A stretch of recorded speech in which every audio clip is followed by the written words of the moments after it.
Olá, como estão? Espero que bem em 2026. Vamos lá, hoje eu quero trazer aqui uma relação, pensar uma introdução, claro, só uma introdução, não vai dar para falar sobre tudo, sobre a relação entre filosofia clínica e o pensamento complexo. Para isso eu vou começar com uma definição mais ou menos inicial sobre o pensamento complexo, que eu vou tirar desse livro aqui sobre o caos. Né? E tem uma parte que diz assim: o que é a complexidade? Os sistemas dinâmicos não lineares, estudados pela teoria do caos, são sistemas complexos no sentido em que muitas variáveis independentes interatuam entre si de muitas maneiras. Esses sistemas complexos têm a capacidade de equilibrar a ordem e o caos num jogo dialético. Este ponto de equilíbrio, chamado o limite do caos, onde o sistema está entre a estabilidade e a total dissolução na turbulência, tem várias propriedades especiais. Então, aonde encontramos sistemas complexos que têm muitas variáveis independentes interatuando entre si de muitas maneiras e de forma dinâmica em relação de reversibilidade ou de dialogicidade ou de feedback, retroalimentação, ou recursivamente. São todas formas dinâmicas de que as estruturas dinâmicas, os sistemas dinâmicos, se movimentam e fazem atuar esses elementos independentes entre si. Aonde nós podemos ver sistemas complexos funcionando na realidade? No trânsito. O sistema complexo no trânsito. O trânsito é um sistema complexo com muitas variáveis independentes que atuam entre si. E o que acontece quando essas variáveis independentes atuam sobre outras variáveis dependentes no sistema complexo? Tem alguns vocabulários no sistema complexo. A imprevisibilidade, o acidente ou a contingência, a falta de controle absoluto sobre o resultado ou sobre a predição, a previsibilidade a médio e longo prazo. Então, junto desse sistema complexo, de certas formas dessa dinamicidade acontecer, como o feedback, retroalimentação, movimentos recursivos, dialógicos, dialéticos, ele traz um vocabulário que tem aí a imprevisibilidade, a incapacidade das certezas, a médio e longo prazo, a contingência, o acidente, o acaso, a aleatoriedade. Ok. Aonde nós encontramos esse tipo de sistema na realidade? Bom, daí eu trouxe para vocês aqui, por exemplo, o trânsito. O trânsito é um sistema complexo. É impossível evitar um acidente no trânsito.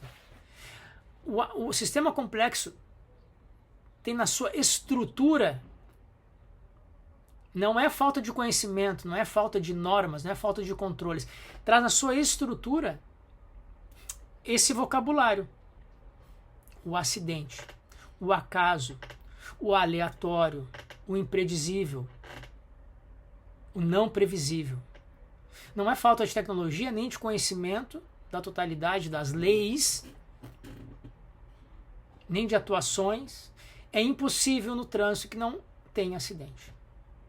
Por mais leis, por mais normas, por mais multas, por mais controle de tráfego, vai haver acidente, porque sistema complexo não tem como evitar. Não é falta de conhecimento, não é falta de tecnologia, Não é falta de experiência sobre a realidade. Deixa eu botar aqui para não molestar aqui. Tá, ativado. Ok? Onde nós vemos o sistema complexo também funcionando? Na economia. Né? A economia é uma união de elementos independentes que atuam de forma intercambiante, em retroalimentação, em sistemas recursivos, e é impossível prever o que vai acontecer a médio e longo prazo. Por mais dados que tem a Bolsa de Valores, o economista, o Keynes, aquele, né, que previa 30 anos depois, 30 a mais, né, quase 100 anos depois da sua previsão, que a pessoa ia ter dinheiro suficiente, iam parar de consumir, iam ter tempo de lazer sobrando, tempo lúdico, se equivocou, porque ele não contou com os fatores aleatórios e do acaso que acontece no sistema complexo. A economia é um sistema complexo. As alterações do clima. Aliás, daí que surge a teoria do efeito borboleta, do caos, aquela coisa toda da complexidade, com Lawrence, né? O clima não tem como prever, não temos como dizer que daqui a 4 meses, com certeza, que vai chover tal quantidade na quinta-feira entre as 5 da manhã e as 10 da manhã. Não tem como dizer isso. Podemos prever possibilidades. O sistema complexo traz possibilidades, traz previsões estatísticas, não traz certezas a médio e longo prazo. E isso faz parte do sistema. Não é por falta de conhecimento. Então, o clima é um sistema complexo, imprevisível a médio e longo prazo. O metabolismo das células, as mudanças das populações nas aves e insetos, na ecologia, no auge e na caída das civilizações, na transmissão dos impulsos nervosos no nosso cérebro. Não tem como simplificar isso.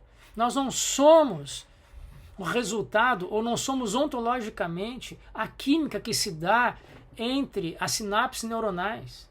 Isso é um reducionismo epistemológico, ontológico, que não resolve, que não nos fala nada da realidade, da complexidade que temos na nossa rede neural. É imprevisível, só tem probabilidades estatísticas e não certezas acerca do que ocorre no nosso cérebro, nas nossas células nervosas. Então, a complexidade, ela traz esse modelo epistemológico que na compreensão desse sistema, dessa epistemologia, na compreensão da realidade, a gente traz de volta vocabulários que a gente acha que somos donos e senhores deles, como controle, como a previsão. Não somos. A complexidade diz: temos que aprender a viver com a incerteza, temos que aprender a conviver com a dúvida, apesar de todo o conhecimento, de toda tecnologia. Tanto os grandes sistemas da astrofísica, do universo, da própria teoria de Einstein, da relatividade, chega um momento em que não temos mais como saber o que acontece lá, que é, por exemplo, num buraco negro, como nas micropartículas da mecânica quântica. Em todos os aspectos da nossa realidade, o que nós vemos são sistemas complexos funcionando. Só que a gente quer tirar deles certezas, conclusões, definições últimas sobre as coisas. A vida humana. Vamos agora andando um pouco para a terapia. Como é a vida humana na sua complexidade? Eu, como uma matéria orgânica, sou complexo, porque o meu sistema orgânico é aberto com o meio. Então ele faz constantemente a troca por ar, por alimento, pelos poros, pela temperatura. O meu corpo está sempre se reorganizando para que ele se mantenha num certo equilíbrio. Mas esse equilíbrio, ele não é um equilíbrio sem atividade, ele é com atividade constante, numa dialética constante com o meio ambiente. Assim as plantas, os animais, nós animais humanos, a ecologia, o mar, o ar, a sociedade, a economia, qualquer aspecto da matéria do universo ou da vida humana, nós estamos inseridos em sistemas complexos e não simples e lineares. O que é um sistema linear? É aquele de causa e efeito e a causa, efeito e a causa de outro efeito e a bola cai na caçapa. Tudo previsível, dadas as informações iniciais, conseguimos prever com exatidão o que vai acontecer em todos os tempos futuros e sabemos como aconteceu no tempo passado. Se a gente fosse fazer um gráfico, aquele gráfico XY, um sistema linear, seria um risco, né? No meio ali desse esquema,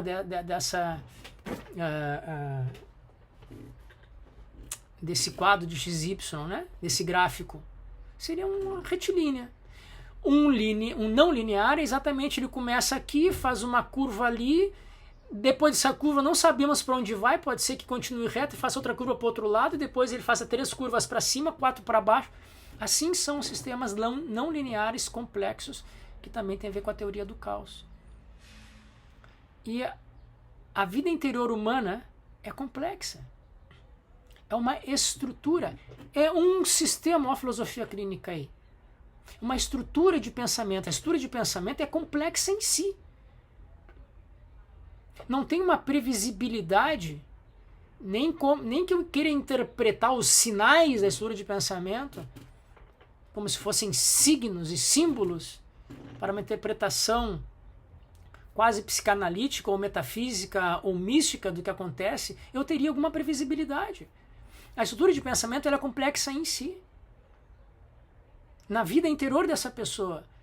E essa estrutura de pensamento complexa em si lida com a complexidade da historicidade dessa pessoa, na qual ela vive, na qual ela viveu e significou e interpretou e continua vivendo em sua cabeça ou não.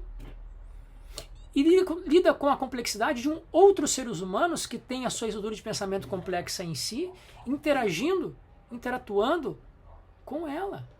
Vive numa sociedade complexa, onde a relação de causa e efeito se perde, onde a sociedade e a cultura é produto do ser humano e depois esse produto volta para o ser humano refazendo a sua própria identidade pessoal, suas buscas, seus pensamentos, seus sentimentos. Essa interação complexa entre si mesmo, na sua própria estrutura de pensamento interna, de acordo com a sua historicidade, com as outras estruturas de pensamentos complexos que estão ao redor dessa pessoa, é o que faz a filosofia clínica. Ela tenta compreender o funcionamento da totalidade dessas grandes estruturas complexas em interação uma com a outra. A que vai gerar, ou a que gerou, o assunto que a pessoa trouxe à terapia. As terapias não podem, ou não deveriam, tentar compreender o ser humano fora do contexto histórico, atomizando ele, como se pudesse tirar uma peça do motor que está estragada, polir e botar de volta. As terapias singulares, tem gente que se arrepia. Quando, isso terapia singular quer dizer que vai tratar a pessoa como se ela fosse o centro de tudo e o universo tivesse que funcionar a favor dela. Não é isso. É porque muitas terapias que dão atenção às emoções, ou à razão, ou à cognição daquela pessoa se centram nela como se ela fosse alguma coisa separada do seu contexto histórico, pessoal, complexo. Então, para finalizar esse vídeo introdutório, a filosofia clínica está dentro das terapias nesse sentido de sistemas complexos, de epistemologia complexa, da compreensão da complexidade de cada ser humano complexo dentro da sua complexidade social, cultural, emocional, racional, de pensamento e interação com outras pessoas que também têm a sua complexidade interna já em si mesmas. Então a filosofia clínica não faz parte, como queriam dizer, de um sistema capitalista que quer fazer com que a pessoa singular seja vista como válida em si mesma, independente de todos os outros. É um erro completamente grosseiro, né, de ignorância, no sentido de não compreensão do que é a filosofia clínica, nem de forma de estudos, muito menos da prática. Essa pessoa nunca praticou a filosofia clínica nem como aluno e nem como partilhante, né? Então é uma ignorância da parte de quem fala que a filosofia clínica é uma terapia como produto de uma sociedade capitalista, individualista, egocêntrica como é que se diz lá, narcisista. Justamente o contrário. Ela consegue trazer para dentro da compreensão terapêutica uma noção do todo, da complexidade desse sistema que somos dentro de sistemas complexos e da complexidade que é a vida humana. Tá bom? Muito obrigado e até o próximo vídeo.